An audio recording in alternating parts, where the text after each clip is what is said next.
morning. Good morning. Today is the last lecture of tomorrow. And how was your GI exam?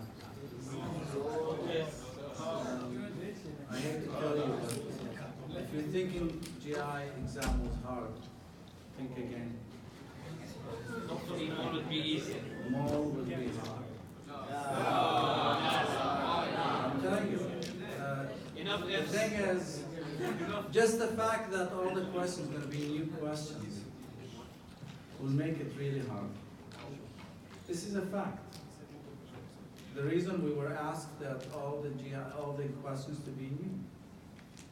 And if they're new, I mean, how many questions can I come up from one lecture for the last few years? Same lecture, you have to come up with new questions.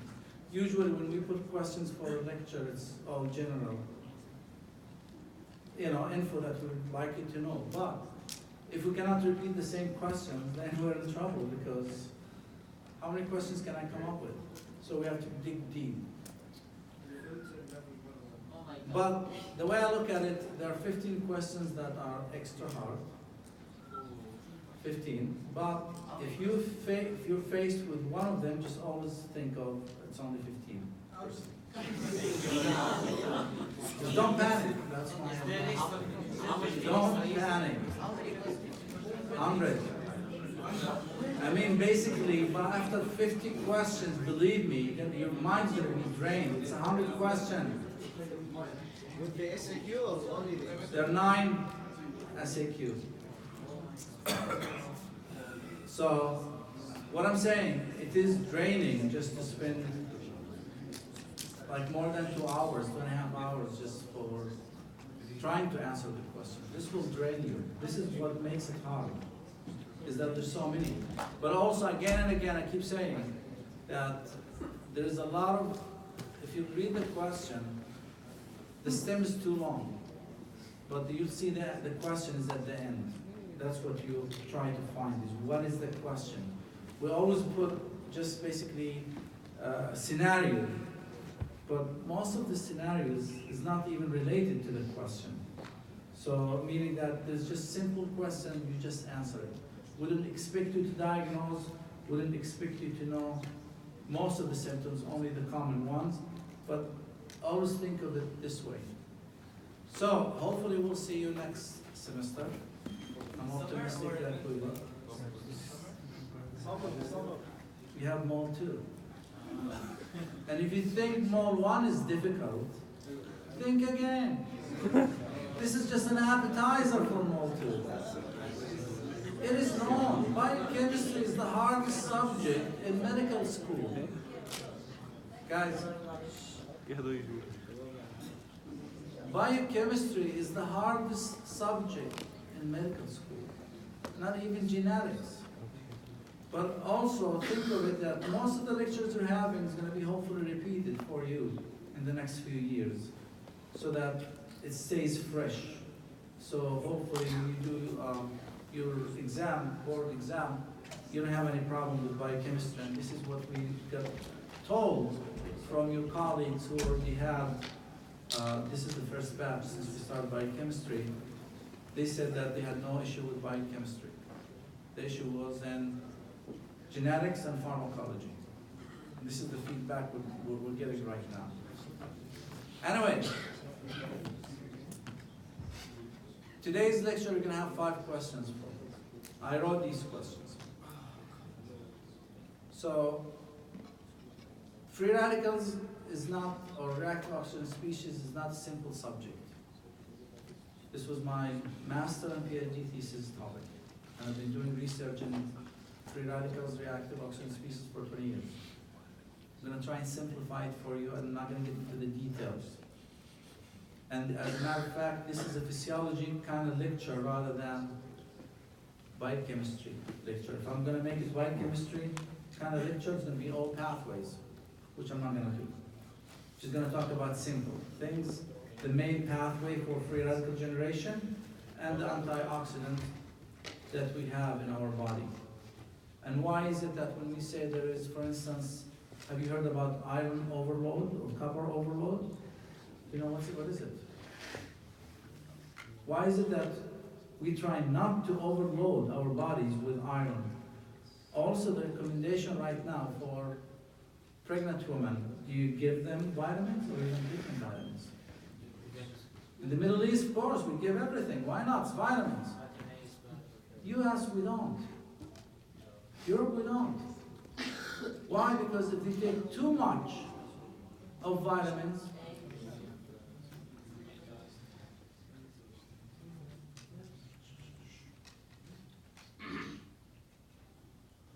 if we give too much of vitamins, that become harmful.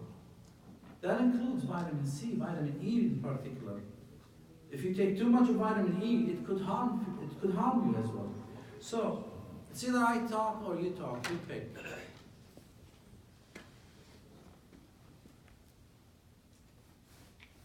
I'm telling you, there are 5 questions out of the 100 from this lecture, and you want to act like this, it's up to you. If I say, you go through it, believe me, you'll be confused like hell if you're going to go through these slides. Unless I tell you what to focus on. It's up to you. Why is it bad to take too much vitamin C? I'm sorry? Why is it bad to take too much vitamin C? As I said, if I'm going to make it biochemistry, I'm going to give you so many pathways. I'm going to give you the essence of what happens with too much vitamins. For each vitamin, I have to give you the pathways. I'm trying to make it as simple as possible. So in terms of today's objectives, we do have to know what are RS compounds and describe their formation and physiological rules. When I say physiological rules, they do have physiological rules. Everything we do right now, you're drinking whatever drink you're having, that will produce reactive oxygen species, as simple as this. You breathe, that will generate reactive oxygen species. It's part of all physiological processes that we have in our bodies. Name a single disease, and that is basically ROS, reactive oxygen species, plays a major role in that disease. Any disease. I mean, just to summarize it, if it causes aging, that tells you that it could be leading to all these aging diseases that we have. So if you look into we do need to describe oxidative damage in biological systems by ROS, describe antioxidant defense systems against ROS, and describe oxidative stress in the pathogenesis of disease. We're going to talk about some of these diseases. Now, I do need you to differentiate between free radicals and reactive oxygen species. What's the difference? Free radicals and ROS. What do you think? I mean, have you heard about ROS in the first place? No. Reactive oxygen species, every block you're going to take, they're going to mention reactive oxygen species from now on. They will talk about the pathogenesis of any disease. ROS, oxidative stress, is involved. So you might want to know it now, and it's going to help you for all the blocks.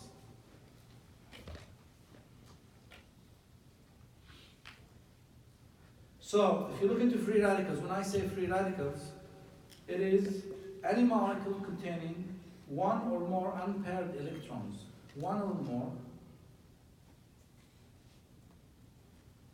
So they need to fill their electron. They lack energy, and they take this energy from tissues, from cells. So this is what free radicals are. And basically they're chemically reactive and highly unstable. When I say chemically reactive, we're talking about nanoseconds, microseconds for that. Free radicals, once it's generated, it basically reacts with the surrounding, as simple as this. We're talking about nanoseconds. They're very highly reactive. And examples of this, superoxide. I'm sorry, are you looking for something here?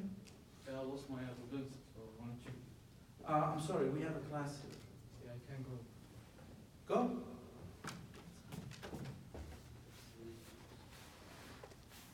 So, if we talk about superoxide, if I say it's bad or a good thing for you, if I tell you that the main source for superoxide in your body is the electron transport chain, would you believe that? Electron transport chain, oxidative phosphorylation, where we generate ATP. But what happens for these electrons, instead of passing through complex 1, 2, 3, 4, 5, and so on. No, they get bypassed from complex 1 to oxygen right away to form superoxide. So as you're breathing right now, you're forming superoxide. At the same time, superoxide is part of the protection mechanism that we have in our body. This is how your white blood cells could shoot the bacteria and just kill them. This is a good thing. But if it becomes too much of it, that's where the problem is. So we do need it in our physiological processes in our bodies. So we have the superoxide, we have the hydroxyl radical, the most reactive 1 nanoseconds is hydroxyl radical. And then you have, I'm not sure why the numbers are like this, but my mistake. Yeah, I deleted actually a couple of these. Hydroperoxy radical, lipid peroxide radical, nitric oxide. Let's talk about nitric oxide. Is nitric oxide good or bad for you? Good. It's good. But it's telling us it's bad. But you just told us superoxide is also good for us. Nitric oxide, when people take nitroglycerine, حبة تحت اللسان, under the tongue, For relaxation. that's nitroglycerine is a substrate for nitric oxide synthase. And the guy who discovered it almost won the Nobel Prize. He got interviewed by the Nobel Prize committee. Why? Because this is how Viagra works. And of course, they definitely have to do it there. But nitric oxide, actually Viagra is a substrate for nitric oxide synthase to produce nitric oxide. Nitric oxide is what causes your vasodilatation of the arteries. So it's a good thing. So why are you saying it can be a bad thing? Simple. Because we have 3 isoforms of nitric oxide synthase. The good one, the endothelial cell, that causes vasodilatation. Whereas the bad one is the inducible nitric oxide synthase that's present in the white blood cells. It's called INOS. And then you have the third type, which is NNOS, neurological NOS. So the good one, endothelial nitric oxide synthase. The bad one is the inducible nitric oxide synthase. Why? Because nitric oxide, the inducible one, it produces too much of nitric oxide. And in the presence of superoxide, because it's produced by the white blood cells, we have peroxynitrite. This is very highly toxic to the cells. Close proximity of nitric oxide with superoxide, peroxynitrite. That is damaging to the cell. If you think about lipid peroxide, I finished my master thesis, PhD, about lipid peroxidation. I did 2 years, nothing other than measurements of lipid peroxide. This is the problem, lipid peroxide. Small doses of lipid peroxide can kill your cells. As a matter of fact, part of my master thesis, we used to inject low doses, very low doses, nanomolar, into the ocular of rabbits, bunnies. Within 1 week, you'll see angiogenesis and then retinal detachment. And this is the same mechanism in diabetes. This is why diabetic patients have complications in their eyes, have complications everywhere because of oxidative stress. This is all general information.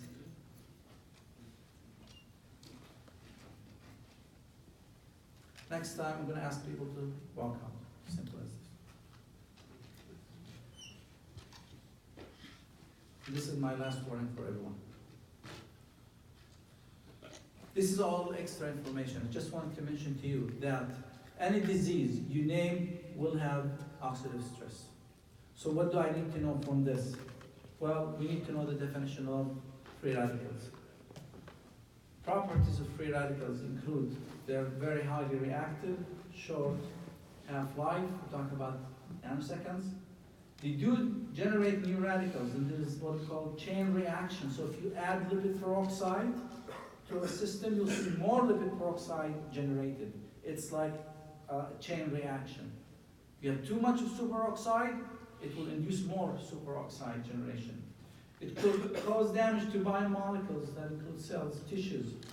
We do have the term of reactive oxygen species and reactive nitrogen species from the names.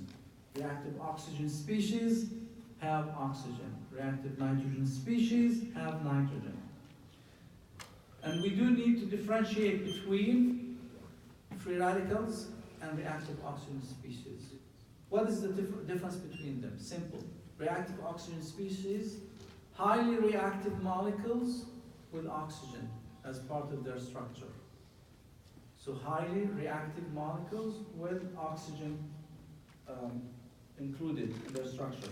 That includes hydrogen peroxide and superoxide anion. So tell me, superoxide anion, did we say it's free radicals? The first one, right? So that's free radicals. But what about hydrogen peroxide, H2O2? Hydrogen peroxide is very reactive, but it's not free radicals, but it is part of reactive oxygen species. If you want to look at it actually, so reactive oxygen species could include free radicals such as superoxide hydroxyl radical and non-free radicals such as hydrogen peroxide and singlet oxygen. And these are all extremely reactive species. So one thing you expect from me is to at least differentiate what is the difference between radicals, non-radicals, and these are part of the reactive oxygen species. So if you look into reactive oxygen species, these are radicals. We have the superoxide, hydroxyl. Superoxide, I want you to know, hydroxyl radical, I'd like you to know, because the fact that this is the most highly reactive of reactive oxygen species. It is the hydroxyl radical. If you look into the non-radical, hydrogen peroxide, we have the ozone, singlet oxygen, and peroxynitride. I want you to know the hydrogen peroxide and the peroxynitride and the singlet oxygen. Peroxynitride, where is it formed? Formed from nitrate. So this is what I told you. Peroxynitrate is formed mostly from superoxide with nitric oxide, peroxynitride. And this is very toxic and damaging to the tissue. That I'd like you to know.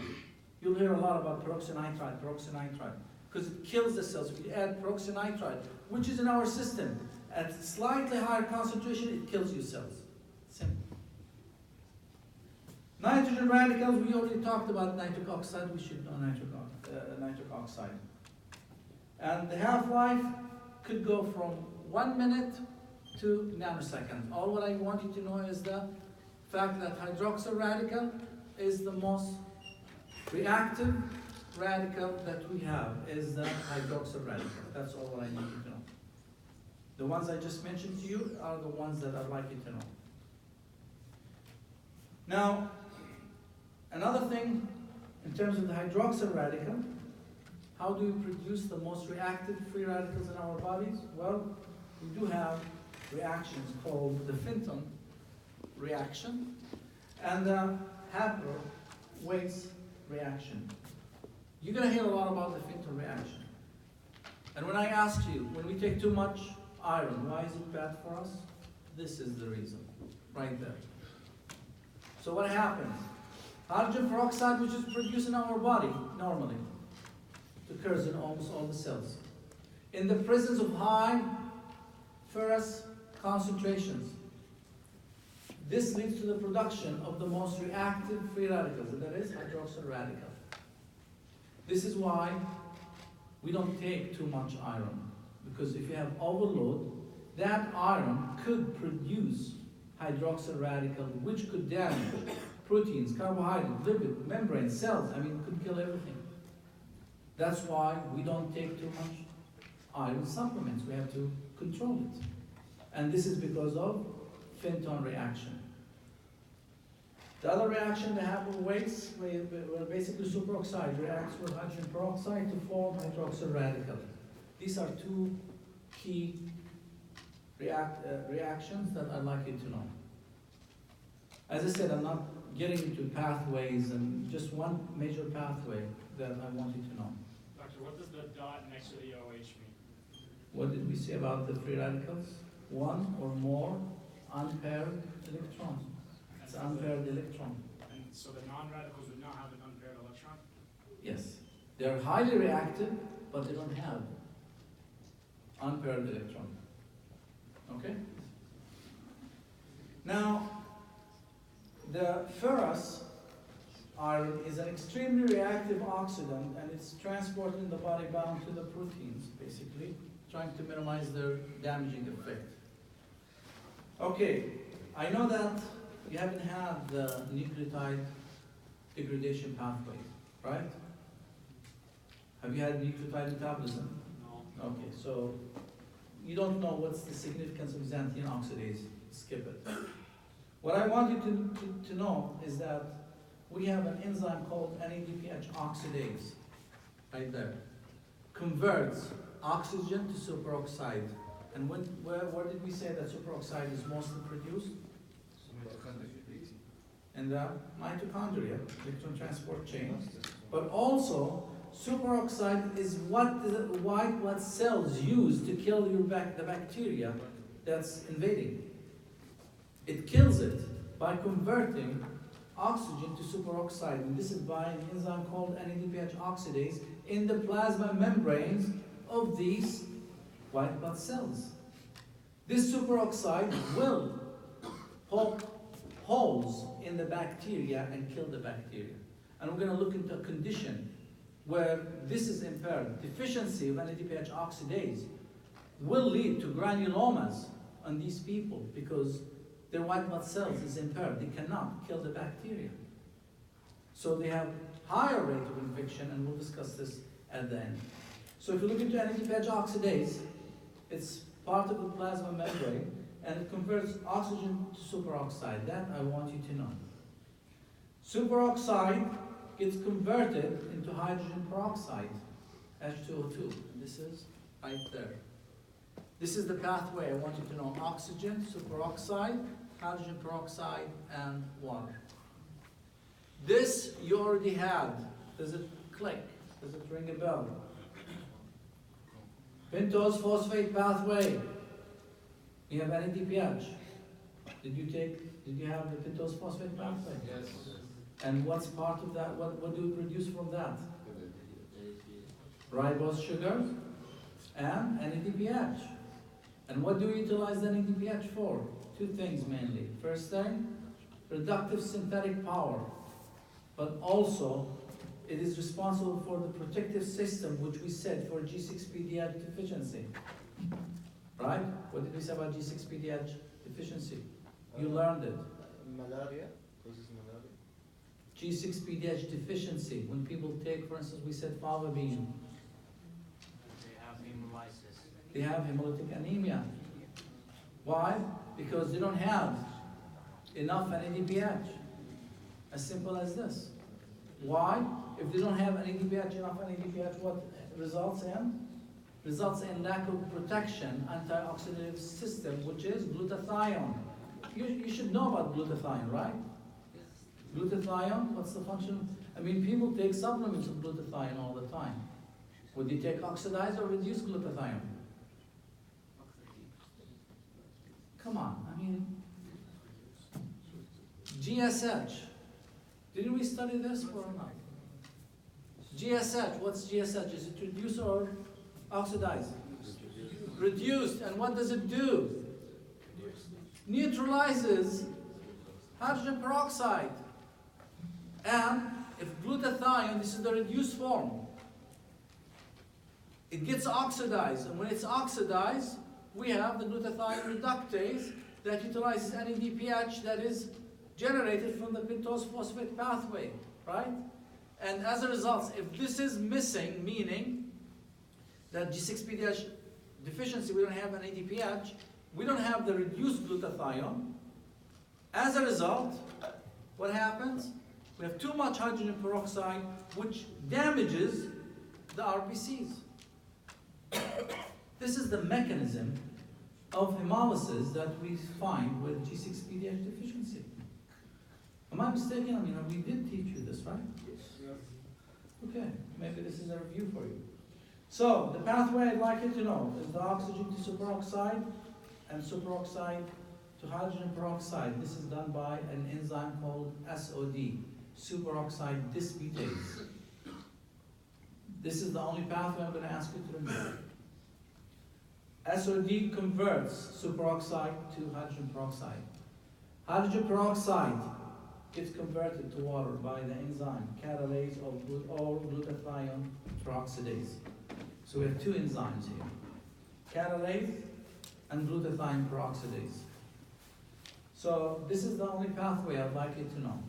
You're going to see it in another 3 slides, and we're not going to take any more pathways for today. As I said, this is why I made it more kind of physiology rather than biochemistry, because if I'm going to talk about each pathway, believe me, you'll be lost. So we know what needs to be done. Now, the other thing also, where are ROS and reactive nitrogen species synthesized in a cell? The main source of ROS is the mitochondria. And this is why? Electron transport chain. We said electrons going from NADH instead of going to complex 1, 2, 3, 4. What they do, they get bypassed into oxygen to produce superoxide. This occurs in complex 1. We'll have a slide about this. So this is one thing. We have another site, which is the myeloperoxidase in the phagocytes. What's the phagocytes for? White blood cells. White blood cells, killing the bacteria. So that's 2. And also, the plasma membrane, we said, we do have an NADPH oxidase. And what's the function of NADPH oxidase? Converts what? Oxygen to superoxide.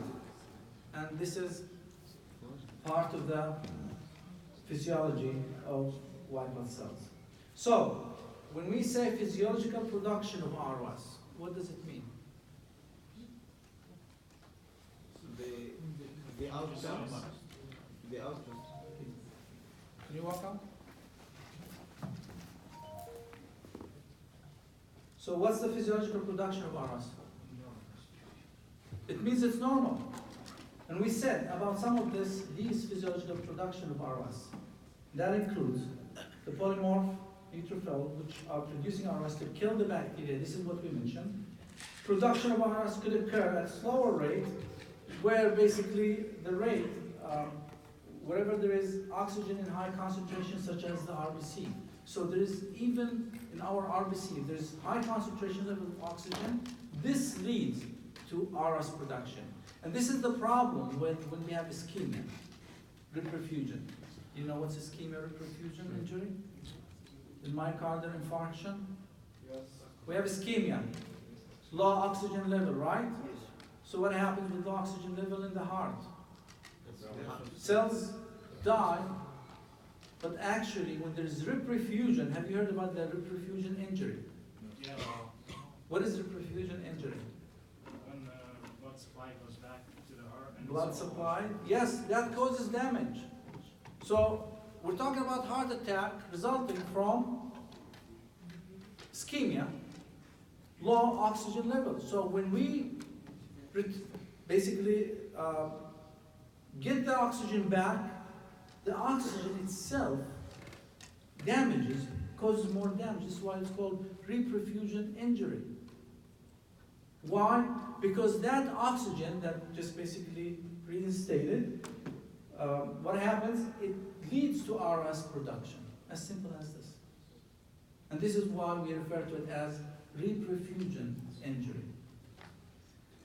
Now, when I say ATP levels will be low and NADH levels high in tissue deprived of oxygen. Why? Low ATP, high NADH in tissues where there's no oxygen. Why? What's the last acceptor of electrons in the electron transport chain? Oxygen. Right? It is oxygen. So when oxygen is lacking, do you think it's going to happen? Do you think that electrons will be transported from complex 1, 2, 3, 4 from the NADH and so on? So NADH is not going to be giving its electrons to the electron transport chain. As a result, we have high NADH, low ATP because there is lack of oxygen. Simple. The last acceptor for the electrons in the electron transport chain is oxygen. That's why we need to breathe.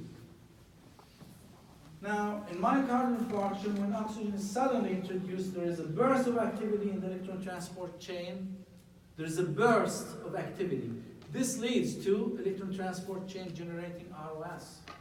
This is where the problem. So, low oxygen, this leads to high NADH, low ATP. Now, we're returning back the oxygen. All of a sudden, the electron transport chain now, there's a burst of activity leading to a leak of electrons. Instead of going through the electron transport chain, they do get bypassed to the oxygen to produce superoxide. And this is what we call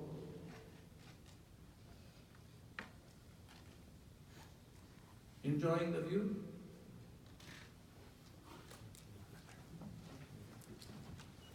This is why we have an injury caused by oxygen. Generation of free radicals. We do produce free radicals as part of our physiological processes, including cellular metabolism.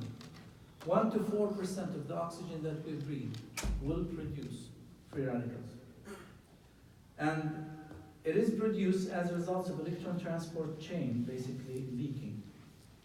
Enzymes such as xanthine oxidase, and the reason I didn't focus on the xanthine oxidase because of the fact that he did not study it in the gout. It's gout, uric acid metabolism, from purine catabolism. The xanthine oxidase inhibits gout, basically inhibitor. It causes uric acid accumulation, leading to gout. And you know what's gout? Not for us.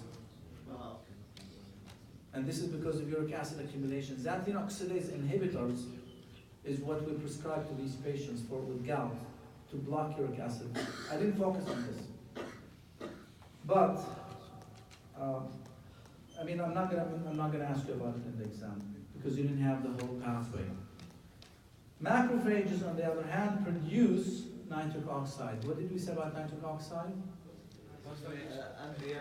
INOS, inducible nitric oxide synthase, leading to high levels of nitric oxide with close proximity to superoxide. Where do you think the superoxide comes from? From the complex. From NADPH oxidase. When there's close proximity of nitric oxide with superoxide, we have peroxynitrite, and this is very toxic, highly toxic to the cells. So, environmental effects, believe it or not, UV, X-rays, cigarette, alcohol, these are all will induce free radical generation. Reactive oxygen species. Name any disease and just Google it, you'll find that reactive oxygen species are excessive in that disease. As simple as this. Any disease. When you eat, when you breathe, ROS is generated. This shows you how significant this system in our body. You're going to hear about it literally everywhere. This is the pathway where we said electron transport chain.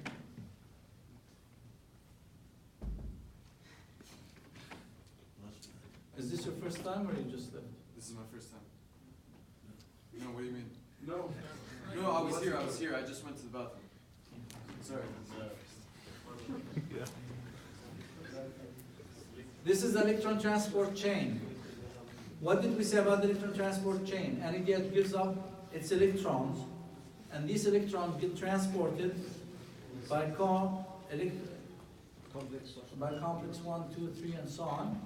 But when there is a burst of oxygen, what happens? Electrons are passed to the oxygen to produce superoxide.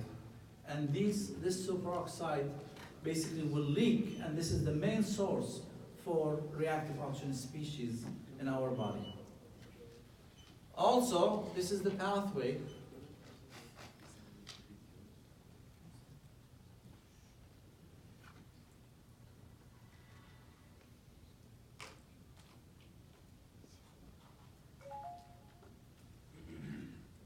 people who are not seriously, they're going to be in big trouble with their exams. When I'm telling you 5 questions out of 100 is going to come from this lecture, and yet you're watching whatever you want to watch right there. Good luck.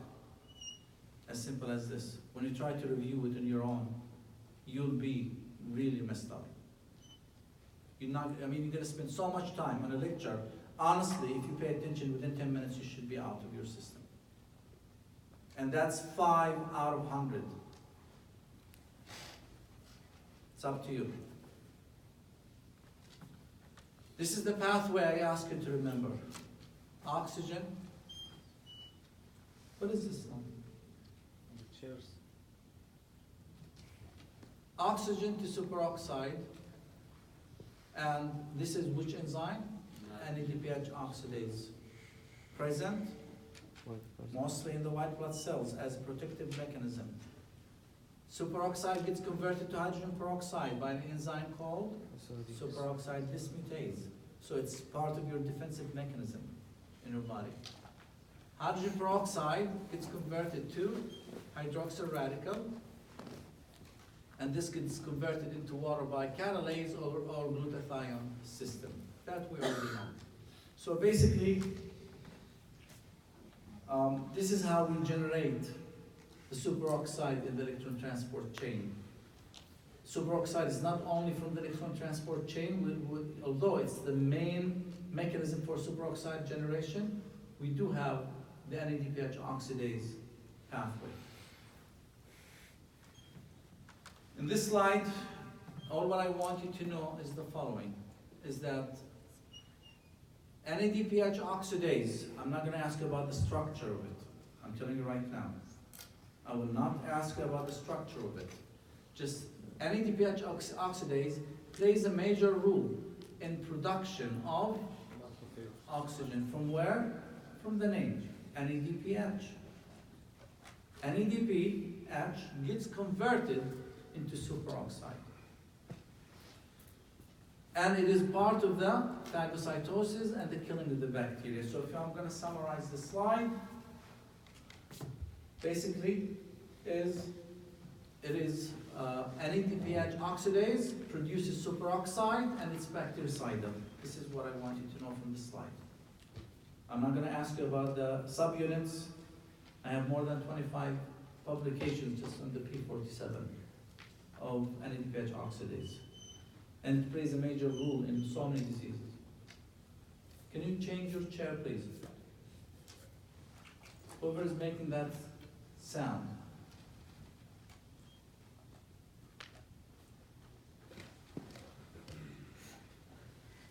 So out of this slide, this is the same repetition that we just talked about.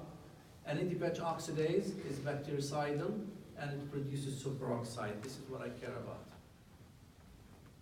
This is the G6PDH deficiency.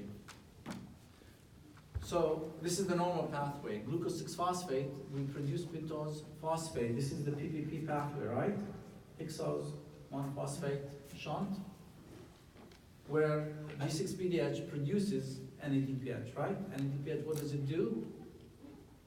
From the name, NADPH, it's a substrate for NADPH oxidase, which converts oxygen to superoxide that gets converted to hydrogen peroxide.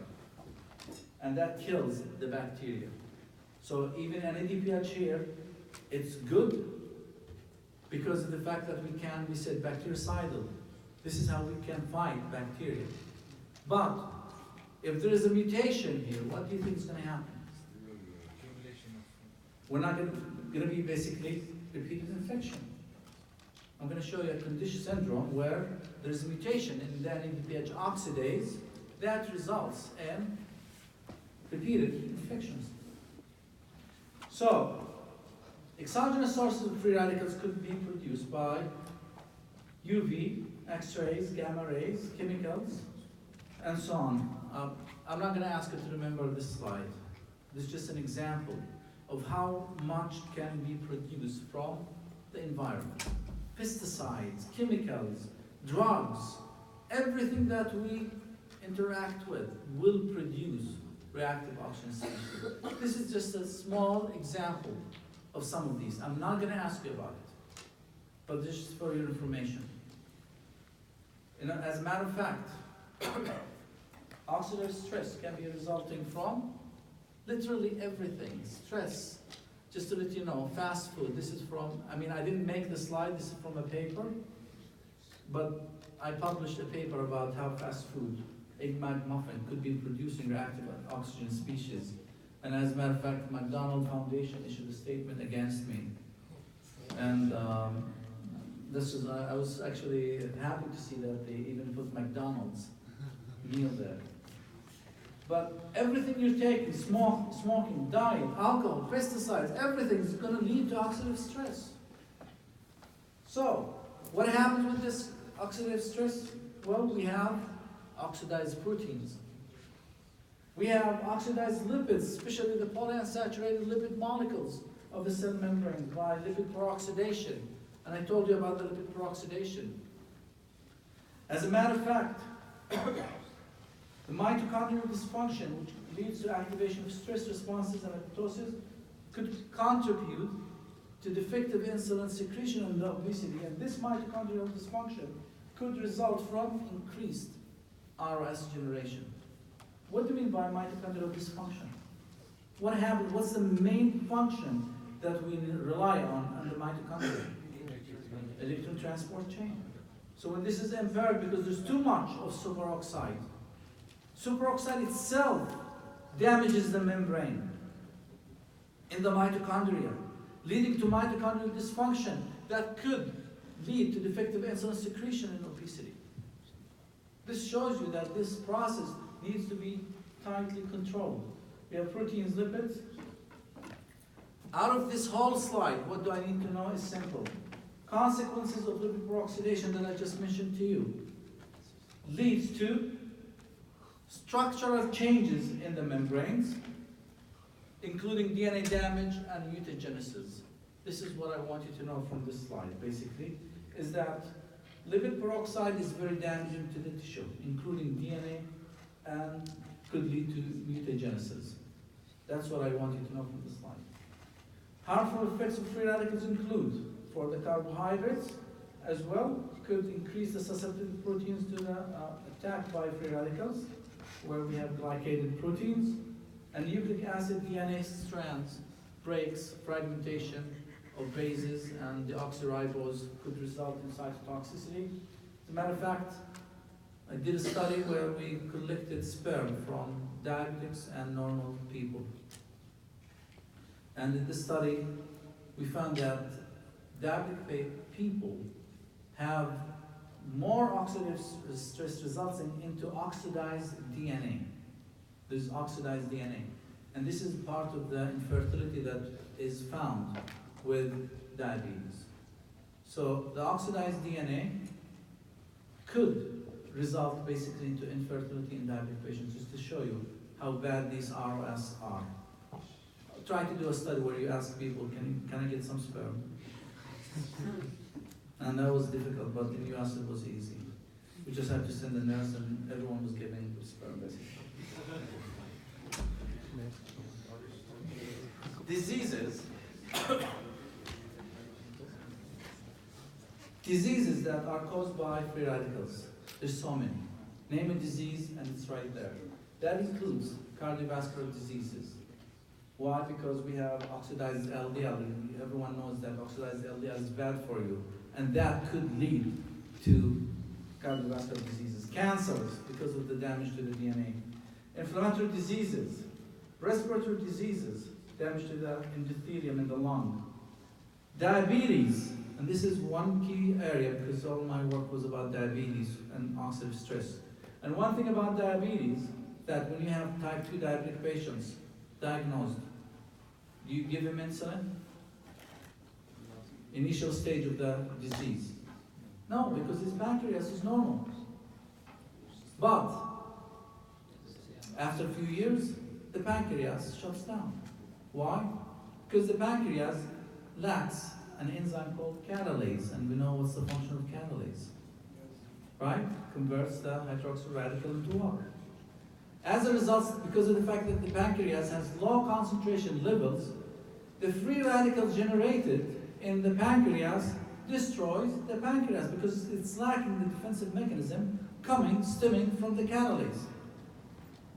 And this is why, after a few years, guess what? You're going to be giving that patient insulin injections. Because the insulin basically will be destroyed eventually by the free radicals produced in the pancreas. So, other conditions include cataract, male infertility, aging process, and a small list of conditions that could result from free radicals.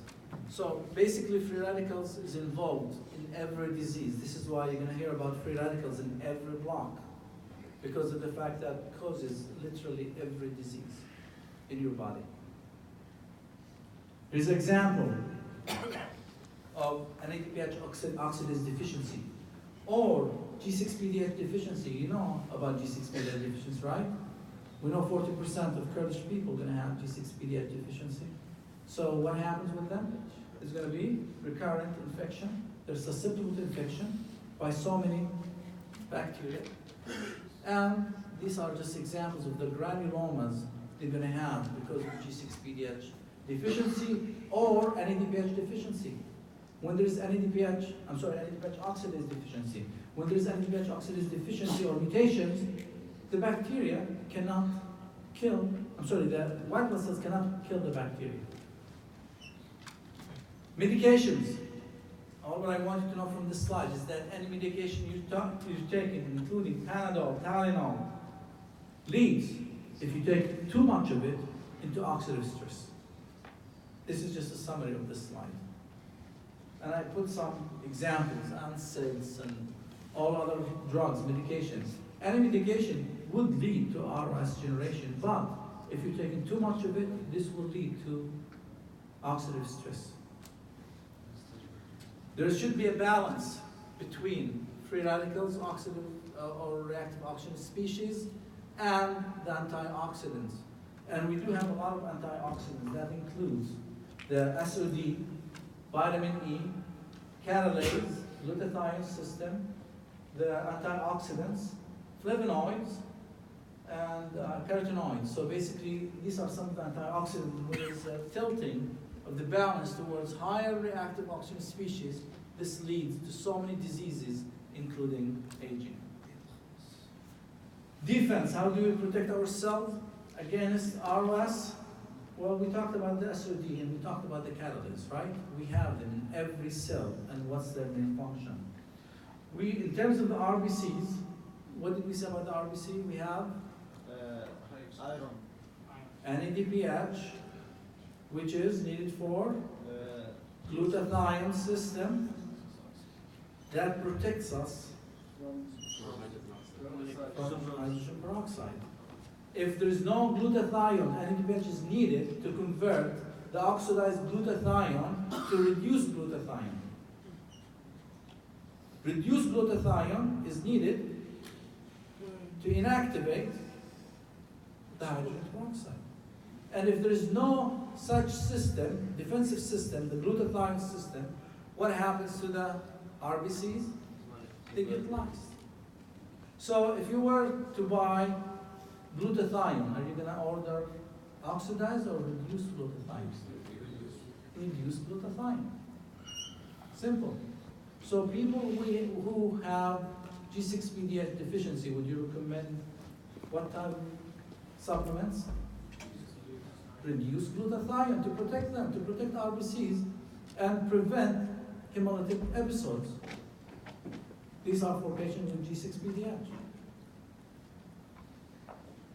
There is the same pathway in the RBC we just been talking about, the G6PD. We produce NADPH from the pentose phosphate pathway. This converts basically the NADPH, converts what? The oxidized glutathione to reduced glutathione. This glutathione, reduced glutathione, what's its main function? Take care of the hydrogen peroxide. If there's a mutation here, NADPH is going to happen. It's going to be low. As a result, we don't have reduced glutathione. We have more of H2O2, which accumulates, causing the lysis of RBCs. This is the same pathway. As I said, there's only one pathway I want you to know.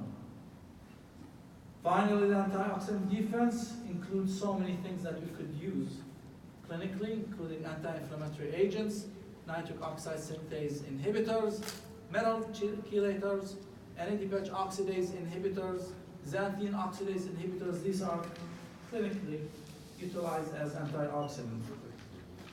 But also, we do have cellular antioxidant that includes small molecules such as glutathione, uric acid, ascorbate. Are you saying vitamin C is good or bad? Again, everything with low level, sufficient level, will be beneficial. Anything excessive, including vitamin C, vitamin E, will induce free radical generation.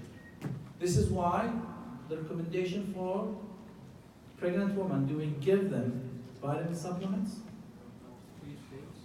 American board, they don't. But here, everyone gives.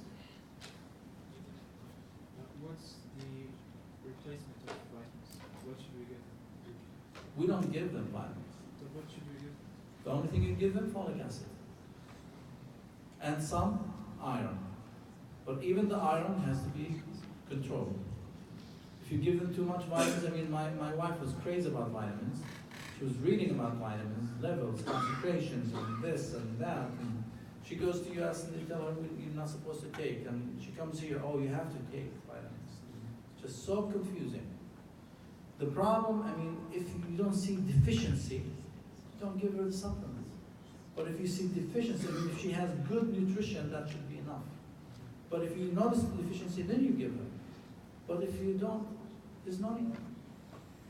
Do you see what I'm saying? This is why they don't recommend vitamins. Prenatal vitamins. And it's a good market, but at the same time, even if you compare the prenatal vitamins, you'll see different doses. What's the right dose? No one knows. This is how it is. Okay, proteins. We talked about SOD, catalase, phospholipid, and extracellular proteins also could work as antioxidant in our body. So basically this is it. All what I want you to know in terms of the lecture is whatever I focus on during my talk. I'm not going to get into the details. Everything I said basically is what I want you to know. As simple as this. If you paid attention, that should be out. As I said, 10 minutes and you know what's that pathway, make sure you remember it and we're all done. Again, the exam will be hard. 5 questions should at least come from this lecture, and I already said these questions, by the way. As simple as this. Now, the thing is, you have 95 questions right there. I'm telling you, the problem is it is tiring. I mean, I was reviewing the questions with Dr. Hannah, and we went through the first 50 questions, and I got tired. I said, I can't continue. Let's postpone it to the next day. Imagine you're going to have 100 questions like this going through. 75%. Believe me, when you take, always remember, each question, actually, this is how you make the points. The midterm problem is that you had only few number of questions. Every question counted 2.5% almost. Here, every question is going to count as 1%. Because you have 100, I mean 1% of the exam. But the exam is 75% of the total. So even if you make mistakes in, like, let's say, 10, 11 questions, you're still in the A range if you've done well in the midterm. That's how you think of it. And this is why people do much better in the final, because of the fact that each question is 1%. It's not like 2.5%. The questions, we will have lengthy stems, scenarios. Think of the last 1 or 2 sentences. That's where the question is in most of the questions. Good luck, and if you need me, my office room is SG32, ground floor. I don't stay in the 3rd floor. My office is in the first ground floor, SG32. I'll be available for next week. When is your exam next week? Next Sunday. Okay, you're done with all the exams, or? Two more. primary healthcare. Primary, but I don't think primary healthcare is that strong. What I'm saying is that it is tough, but you can do it, believe me. I mean, you're trying to make it general, but you need to understand the concept. The best way to understand the concept is to explain the lecture to yourself. After you're done, try to explain it to yourself. This is how you understand the concept of this lecture. This lecture.